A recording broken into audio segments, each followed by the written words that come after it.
राजनीति में परिवारवाद का आरोप हमेशा से लगता आया हुआ है और परिवारवाद का आरोप सबसे ज्यादा झेला है कांग्रेस पार्टी ने। पंडित जवाहरलाल नेहरू से लेकर के इंदिरा गांधी, उसके बाद राजीव गांधी, सोनिया गांधी, फिर राहुल गांधी और अब प्रियंका गांधी तक का जो नाम अक्सर परिवारवाद के तौर पर लिया जाता है। लेकिन ऐसा नहीं है कि कांग्रेस के अलावा अन्य पार्टियां परिवारवाद से कोई नाता नहीं रखती। बिहार में भी विधानसभा चुनाव संपन्न हुए और एनडीए ने वहां पर जबरदस्त जीत भी हासिल की। नीतीश कुमार 10वीं बार मुख्यमंत्री बने और एक चर्चा ये भी है कि नीतीश मंत्रिमंडल में जो 27 मंत्री फिलहाल शामिल हैं, उसमें से 10 मंत्री ऐसे हैं जो कहीं न कहीं परिवारवाद की चपेट में हैं। कोई पिता की विरासत को संभाले हुए है तो कोई पत्नी की विरासत को साफ देखा जा रहा है। और महत्वपूर्ण बात यह है, उपेंद्र कुशवाहा जो कि आरएलएम के सब कुछ हैं और उनकी पार्टी को एनडीए ने 6 सीटें दी थी, 6 में से 4 सीटें वो जीत भी गए। उनकी पत्नी स्नेहलता कुशवाहा खुद सासाराम से विधायक भी निर्वाचित होगी। हम पार्टी के 5 विधायक चुनाव जीते, उनमें से एक मंत्री बनाया गया। उपेंद्र कुशवाहा की पार्टी से सिर्फ 4 विधायक बने, 6 सीटें उनको भी दी गई थी, तो एक मंत्री बनना तो तय था। वहीं चिराग पासवान के पार्टी को 29 सीटें मिली थी, जिसमें से 19 सीटें जीती, उनको 2 मंत्री बनाना था, उन्होंने बना भी लिए। ऐसे उम्मीद की जा रही थी कि चिराग पासवान की पार्टी को कम से कम एक मंत्री और मिलना चाहिए। बहरहाल हम बात कर रहे हैं यहाँ उपेंद्र कुशवाहा की। उपेंद्र कुशवाहा जिनकी पत्नी स्नेहलता कुशवाहा सासाराम से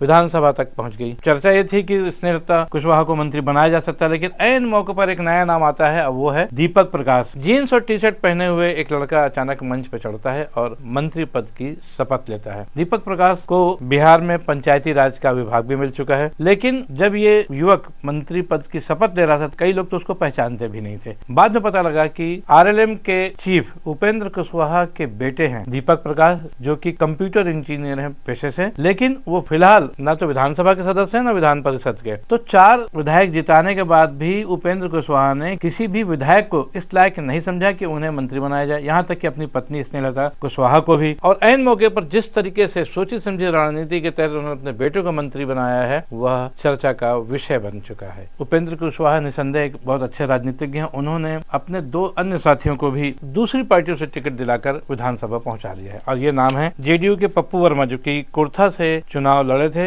वास्तव में ये आरएलएम के कैंडिडेट हैं और ये वहां से जीत भी गए। और एक अन्य नेता इनकी पार्टी के रणविजय सिंह, उनको बीजेपी के टिकट पर गोह से चुनाव लड़ाया गया था, वो हार गए। वहां पर देखा जाए तो जेडीयू की टिकट पर जीते पप्पू वर्मा सहित उनके कम से कम 5 विधायक हैं बिहार की विधानसभा में। अब मंत्री बनाने की जब बात आई थी तो उन्होंने अपनी पत्नी को भी मंत्री नहीं बनाया और अपने बेटे को अचानक प्रोजेक्ट कर दिया सीधा मंच पर मंत्री के रूप में। चर्चा तो होनी थी। सबसे महत्वपूर्ण बात यह है कि कांग्रेस के ऊपर खासतौर पर परिवारवाद की राजनीति करने का आरोप लगाने वाली भारतीय जनता पार्टी तथा एनडीए के तमाम अन्य घटक दल इस बारे में कोई कुछ नहीं कह रहा है। एक बात और, जिस समय दीपक प्रकाश शपथ ले रहे थे उस समय प्रधानमंत्री नरेंद्र मोदी सहित गृह मंत्री अमित शाह, भारतीय जनता पार्टी के राष्ट्रीय अध्यक्ष जेपी नड्डा, कम से कम 1 दर्जन मुख्यमंत्री, अन्य मंत्री वहां पर केंद्र सरकार के सब मौजूद थे। क्या उनको उपेंद्र कुशवाहा की पार्टी का परिवारवाद नजर नहीं आया? उपेंद्र कुशवाहा का बेटा दीपक प्रकाश जिसे मंत्री बनाया गया है, न तो विधायक है और न ही विधान परिषद का सदस्य है। देखा जाए तो उपेंद्र कुशवाहा ने यहाँ पर एक और चाल चली कि जब बिना किसी सदन के वो अपने बेटे को जब मंत्री बना रहे थे तो उन्होंने एक चीज और तय कर ली थी कि आखिरकार विधान परिषद में उनके बेटे को जगह मिल जाएगी, क्योंकि विधान परिषद के 4 सदस्य ऐसे हैं इस बार जो कि एमएलए बन चुके हैं, तो इसलिए वो विधान परिषद से इस्तीफा देंगे, तो उन 4 में से एक सीट जो है दीपक प्रकाश को निश्चित रूप से मिल जाएगी। बहरहाल 20 तारीख को शपथ तो ले ली दीपक प्रकाश ने, लेकिन यहाँ से एक ऐसी चिंगारी सुलगी जो कि 6 दिनों में एक बड़ी ज्वालामुखी बन गई।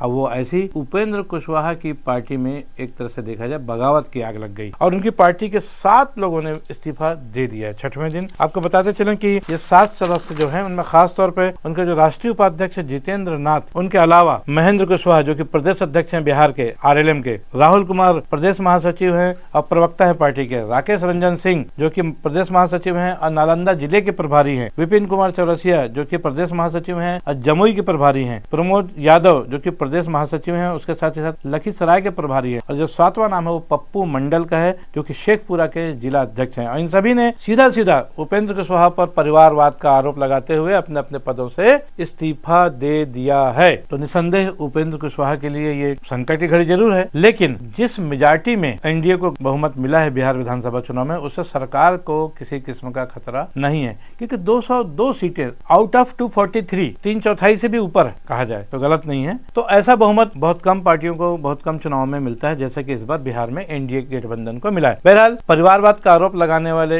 भारतीय जनता पार्टी तथा अन्य पार्टियां उपेंद्र कुशवाहा की इस परिवारवाद पर क्या कोई प्रतिक्रिया व्यक्त करेंगे, क्योंकि उपेंद्र कुशवाहा स्वयं राज्यसभा के सदस्य हैं। उनकी पत्नी स्नेहलता कुशवाहा अभी 2025 के चुनाव में सासाराम विधानसभा सीट से आरएलएम की पार्टी से टिकट लड़कर निर्वाचित हुई हैं और बेटा बिना विधान परिषद का सदस्य बना सीधा मंत्री। तो एक परिवार के 3 लोग एक ही समय में राजनीति में दृश्यमान हैं, तो क्या यह परिवारवाद नहीं है? खबर यह भी है कि 26 मंत्री बनाए गए हैं नीतीश कुमार के मंत्रिमंडल में, उसमें से 10 मंत्री, जैसा कि मैंने शुरुआत में कहा, कि वो भी परिवारवाद से लिप्त हैं। कुल मिला के ये कहना गलत है कि सिर्फ कांग्रेस ही परिवारवाद करती है। इतिहास गवाह है, वर्तमान भी दिख रहा है, सब कुछ जितनी भी पार्टियां हैं सब में कहीं न कहीं परिवारवाद है। तो फिर खामोखा सिर्फ कांग्रेस को लेकर के दोषारोपण करने से क्या फायदा? देखना है कि बिहार में मंत्रिमंडल गठन के बाद उपेंद्र कुशवाहा की पार्टी से परिवारवाद को लेकर असंतोष की जो ज्वाला उभरी हुई है, क्या उसकी लपटें अन्य पार्टियों तक भी पहुंचती हैं और एनडीए में शामिल सभी दल इस आरोप से कैसे निजात पाते हैं? आने वाले समय में क्या अपडेट होता है, इस पर हम सबकी निगाहें बनी रहेंगी। तब तक आप भी बने रहिए हमारे साथ। मैं हूं बीडी निजामी और आप देख रहे हैं न्यूज T20। राजनीति में परिवारवाद से जुड़ी एक खबर आपको कैसी लगी, इस पर अपनी राय अवश्य दें। खबर और विश्लेषण को लाइक करना न भूलें, चैनल को सब्सक्राइब करना भी। कल फिर मिलेंगे किसी नई खबर या विश्लेषण के साथ, तब तक के लिए दीजिए इजाजत। जय हिंद, जय भारत, जय छत्तीसगढ़।